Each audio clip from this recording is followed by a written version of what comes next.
अस्सलाम वालेकुम दोस्तों। रिसेंटली एक मूवी का टीजर लॉन्च हुआ, हम दो और हमारे 12, जिसमें दिखाया गया कि कैसे इंडिया में मुसलमानों की पॉपुलेशन एक सोची समझी चाल के मुताबिक बढ़ती ही जा रही है और कैसे मुसलमान मर्द अपनी औरतों को ना सिर्फ टिश्यू पेपर की तरह यूज करते हैं बल्कि उन्हें सिर्फ बच्चे पैदा करने की मशीन समझते हैं, जैसा कि इस फिल्म के नाम से वाज़ेह है, हम दो और हमारे 12। और इस फिल्म के एक्टर्स और डायरेक्टर्स का कहना है कि ये फिल्म किसी भी स्पेसिफिक कल्चर, ग्रुप या रिलीजन के खिलाफ नहीं बल्कि बढ़ती हुई आबादी के खिलाफ है। और इनकी इन बातों का जवाब इस फिल्म का टीजर और पोस्टर बहुत अच्छे से दे रहे हैं। तुम्हारी औरतें औरत को ना, औरत सिर्फ और सिर्फ अपने शौहर की फर्मा बरदारी के लिए पैदा की गई है। औरतें सलवार के नाड़े की तरह होने चाहिए। जब तक अंदर हमारे 12 फिल्म लॉन्च होते ही लोग दो ग्रुप्स में डिवाइड हो गए। एक वो जो जी जान लगाकर इस फिल्म को गलत साबित करने और इसको बैन करवाने में लग गया और डेस्परेशन में आकर यूट्यूब और इंस्टा से इसका टीजर डिलीट भी करवा दिया गया। और दूसरा ग्रुप इसकी एक एक बात को सच जानकर मुसलमानों को हेट देने लग गया। और क्योंकि इस फिल्म के एक्टर्स और डायरेक्टर्स मोस्टली हिंदूज ही हैं, तो लोग हिंदुइज्म की चंद रस्मों का रेफरेंस देकर कहने लगे ये खुद तो ऐसा करते हैं वैसा करते हैं और लोगों को बातें करते हैं। और कुछ लोग ये भी कहना शुरू हो गए कि मोदी गवर्नमेंट की सोची समझी चाल के मुताबिक इस फिल्म का लॉन्चिंग टाइम इलेक्शंस के दौरान रखा गया ताकि हिंदू वोट बैंक को पक्का किया जा सके। वाह मोदी जी, वाह वाह वाह। और आप लोगों ने देखा होगा कि पहला ग्रुप हो या फिर दूसरा ग्रुप, हर कोई ये प्रूव करने में लगा हुआ है कि इस फिल्म की कहानी सच्ची है या फिर झूठी। ये तो खैर आप लोगों को वीडियो एंड तक पता चल ही जाएगा। वैसे अल्हम्दुलिल्लाह मैं मुस्लिम हूँ, लेकिन मैं कोई भी बात अपने से नहीं करूंगा। जो भी बात इस टीजर में दिखाई गई है उसको प्रॉपर रेफरेंस के साथ दिखाऊंगा ताकि आप लोगों को पता चल सके क्या सच है और क्या झूठ है। इंडिया में 79% हिंदूज, 14% मुस्लिम्स और 7% अदर रिलीजन्स हैं। वैसे कहने को तो इंडिया एक सेकुलर कंट्री है, लेकिन करंटली कुछ हालात बदलते जा रहे हैं और इंडिया में हिंदूज मेजोरिटी में होने की वजह से हर पॉलिटिकल पार्टी चाहती है कि वो कैसे भी करके हिंदूज को अपनी तरफ अट्रैक्ट कर लें और बदले में उनकी जीत पक्की। और बीजेपी इस चीज को अच्छे से कैश करना जानती है, इसलिए आप इलेक्शंस के करीब बीजेपी के हर पार्टी मेंबर के मुंह से पाकिस्तान, इंडिया और हिंदू मुस्लिम ही सुनेंगे। Very controversial word called love jihad. Love जिहाद, खूब जिहादी, कथा जिहाद, लैंड जिहाद, जमीन जिहाद, लव जिहाद नाम का शब्द इजाद किया है। लव जिहाद, वोट जिहाद करने को कहा है, वोट जिहाद करने को कहा है। और इस दफा और कुछ नहीं मिला तो बात बच्चों पर आ गई। कांग्रेस उस समय चाहती थी 15% सिर्फ मुसलमानों पर खर्च हो। जिनके ज्यादा बच्चे हैं उनको बांटेंगे, घुसपैठियों को बांटेंगे। आपका मंगलसूत्र भी बचने नहीं देंगे। और नरेंद्र मोदी की स्टेटमेंट से तो ये लगता है कि इंडिया को बिगेस्ट पॉपुलेशन कंट्री बनाने में मुस्लिम्स का ही हाथ है। के ज्यादा बच्चे हैं उनको बांटेंगे। और इस फिल्म का लॉन्चिंग टाइम इलेक्शंस के दौरान कोई इत्तेफाक। और अगर हम 2020 की रिपोर्ट्स को देखें, लक्षद्वीप और जम्मू एंड कश्मीर जो कि इंडिया के मेजोरिटी मुस्लिम स्टेट और टेरिटरी हैं, वहाँ का एवरेज बर्थ रेट 14.6 है, जबकि इंडिया का एग्रीगेटेड एवरेज बर्थ रेट 19.6 पर 1000 है। चले इसे छोड़ें, अगर हम ऐसे स्टेट्स को देखें जहाँ पर मुस्लिम मेजोरिटी में तो नहीं लेकिन सिग्निफिकेंट जरूर है, असम, बिहार, उत्तर प्रदेश, केरला और वेस्ट बंगाल, जिनमें से असम, बिहार और उत्तर प्रदेश की एवरेज बर्थ रेट इंडिया के एवरेज बर्थ रेट से ज्यादा है। और अब कुछ लोग फटाफट बोलेंगे देखा मुस्लिम की वजह से इन स्टेट का बर्थ रेट कितना ज्यादा बढ़ गया। तो मेरे भाई, सिग्निफिकेंट का मतलब है 15% से लेकर 50% के दरमियान। असम में 14.2, बिहार में 16.87, उत्तर प्रदेश में 19.3% मुस्लिम्स है। तो मेरे भाई, रेस्ट ऑफ परसेंटेज में हिंदूज और बाकी रिलीजन आते हैं, तो जाहिर सी बात है उनका भी बर्थ रेट में कोई ना कोई हाथ तो रहा ही होगा। सारा मुस्लिम्स का ही करा धरा तो नहीं है। और ये भी देखा गया कि जिन स्टेट में बर्थ रेट बहुत ज्यादा है वहाँ पर लिटरेसी रेट बहुत कम है, और लिटरेसी हुकूमत की रिस्पॉन्सिबिलिटी है। और ये भी नहीं कि मोदी जी मुस्लिम्स के बहुत खिलाफ हैं, बल्कि जब भी मोदी जी मुस्लिम मेजोरिटी या फिर सिग्निफिकेंट वाले स्टेट्स में जाते हैं तो उनके बोलने की टोन ही चेंज हो जाती है। ये किसने आपको कहा कि जब ज्यादा बच्चों की बात होती है तो सिर्फ मुसलमान का नाम छोड़ देते हैं? तो हम मुसलमान के साथ अन्याय करते हैं। मैं जिस दिन हिंदू मुसलमान करूंगा ना, उस दिन मैं सार्वजनिक जीवन में रहने योग्य नहीं रहूंगा और मैं हिंदू मुसलमान नहीं करूंगा। ये मेरा संकल्प है। और अब तो मोदी जी अपनी ओपोजिशन पार्टी कांग्रेस पर इल्जाम लगाना शुरू हो गए, उन्हें पाकिस्तान की आईएसआई फंडिंग कर रही है। और जब भी मोदी की मार्केट में इमेज खराब होना शुरू हो जाए या फिर पॉपुलैरिटी में कमी आना शुरू हो जाए, तो वो इस्लामोफोबिया, लव जिहाद या फिर बच्चे ज्यादा पैदा करने वाला कोई भी प्रोपेगेंडा छोड़ देते हैं ताकि वो अपनी पॉपुलैरिटी को बरकरार रख सके। और सोशल मीडिया इसकी सबसे परफेक्ट जगह है। आप बीजेपी के हैंडल से इन एड्स को देखें।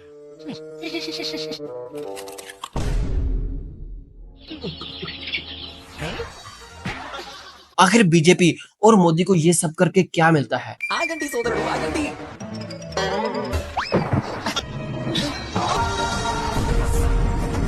नो डाउट पावर, लेकिन एक और चीज जो कि इस फिल्म के टीजर और पोस्टर से आप लोगों को अच्छी तरह समझ आएगी। तुम्हारी औरतें औरत को न औरतें सलवार के नाड़े की तरह होने चाहिए जब तक अंदर। ठीक 1 साल पहले हम दो और हमारे 12 का पोस्टर लॉन्च किया गया, जिसमें साफ साफ देखा जा सकता है कि एक मुस्लिम फैमिली है जिसके बहुत सारे बच्चे और बीवी ने एक हाथ में और एक पेट में उठा रखा है, और फिर इसको बनाने वाले कहते हैं हमने किसी भी स्पेसिफिक ग्रुप, कल्चर या रिलीजन को टारगेट नहीं किया। मेकर्स, डायरेक्टर और प्रोड्यूसर और द राइटर का उद्देश्य यही है कि इतने प्रोमिनेंट टाइटल को हम दो और हमारे 12 के थ्रू समाज तक एक मैसेज पहुंचे। चलें, ये तो साल पहले की बात है, लेकिन इस मूवी का ट्रेलर स्टार्ट होते ही एक मौलवी साहब चीख चीख कर कह रहे होते हैं कि अल्लाह ताला ने कुरान पाक के चैप्टर नंबर 2 और वर्स नंबर 223 में फरमाया है कि ये औरतें तुम्हारी खेती हैं, जैसे चाहो इनके पास जाओ। तो बिल्कुल ऐसा ही अल्लाह ताला ने कुरान पाक में ऐसा ही फरमाया है। चलें एक मिसाल से समझते हैं कि अगर आपके पेरेंट्स आपको कहें कि आज के बाद तुमने घर नहीं आना मगर रात 8 बजे के बाद, इस एग्जाम्पल को याद रख, और आप बाहर जाके अपने दोस्तों को कहते फिरो कि मेरे पेरेंट्स ने आज कहा है कि आज के बाद तुमने घर नहीं आना, तो आपके दोस्तों का क्या रिएक्शन होगा? जाहिर सी बात वो यही कहेंगे, यार तुम्हारे पेरेंट्स कितने ज्यादा गुस्सैल और खड़ूस है। जाहिर सी बात है आपकी आधी अधूरी बात से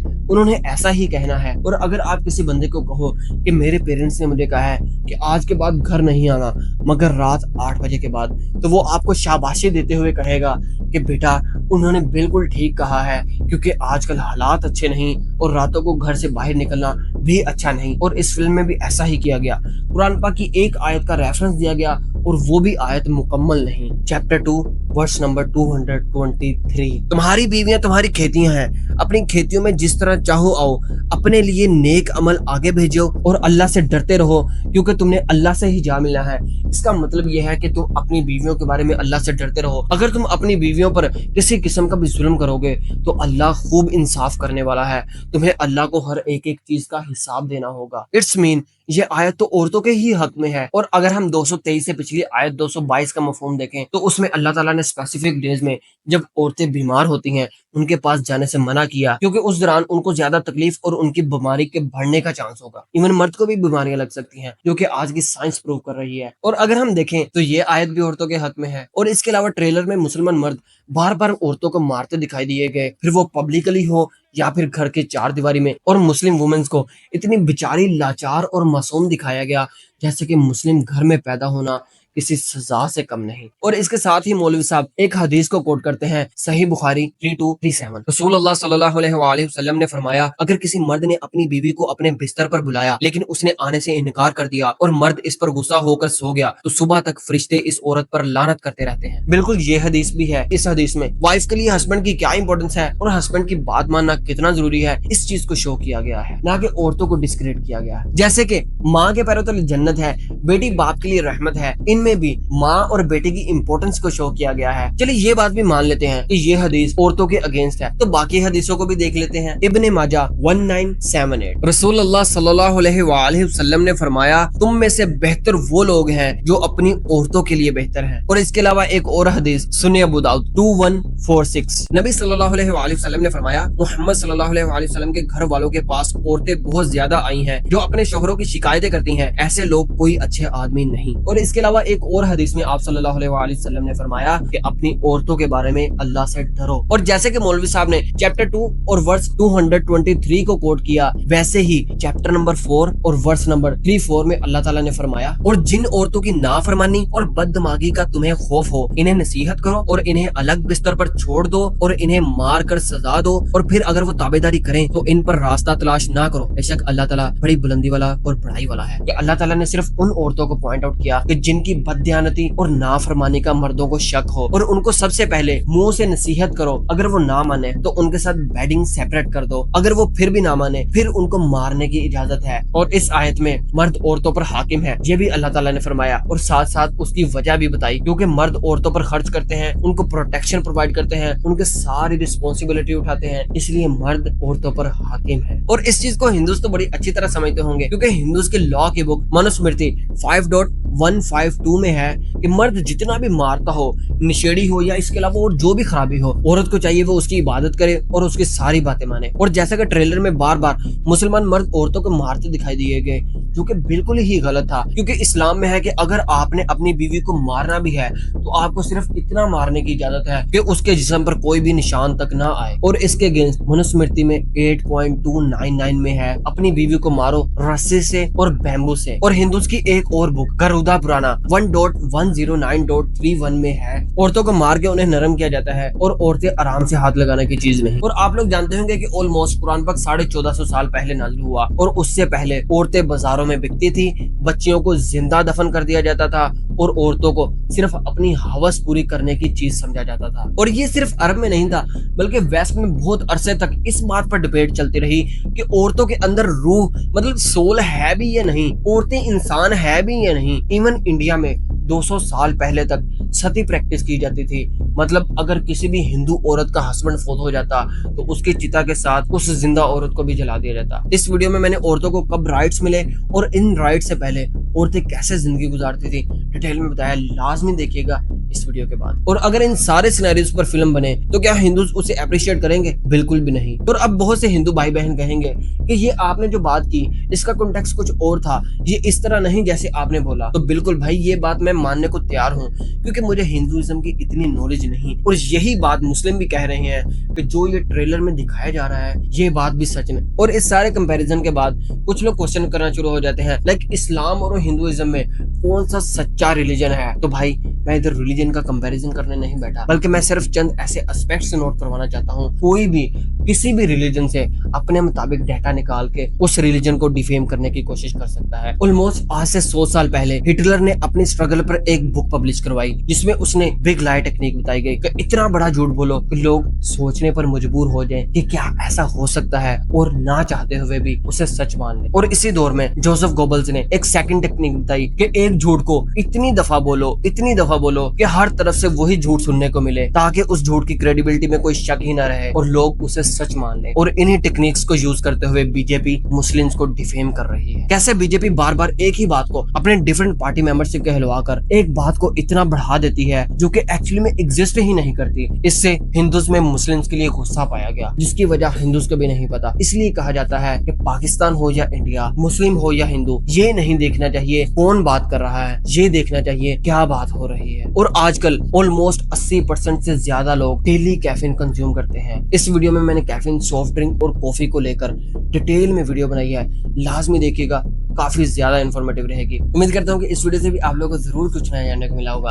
अगर नया जानने को मिला तो वीडियो को लाइक, चैनल को सब्सक्राइब और कमेंट में अगर आपको इस वीडियो में से कोई बात अच्छी लगी या बुरी लगी वो लाजमी लिखें। अगर वो बात वाकई इफेक्टिव हुई तो मैं नेक्स्ट वीडियो में उस बात को जरूर एड्रेस करूंगा। और अगर इस वीडियो से भी उस पार्ट को डिलीट करना पड़ा तो मैं वो भी करूंगा। और लाजमी एक जगह पे शेयर कर दें, क्योंकि इससे आपको तो कुछ नहीं होता लेकिन हमें बहुत मोटिवेशन मिलती है। और क्योंकि वीडियो बनाने में काफी ज्यादा मेहनत लगती है तो आपका एक सब्सक्राइब हमें काफी ज्यादा हेल्प कर सकता है। मिलते हैं ऐसे ही न्यू इन्फॉर्मेटिव वीडियो में। इल्म सीखें और सिखाएं। अल्लाह निगहबान।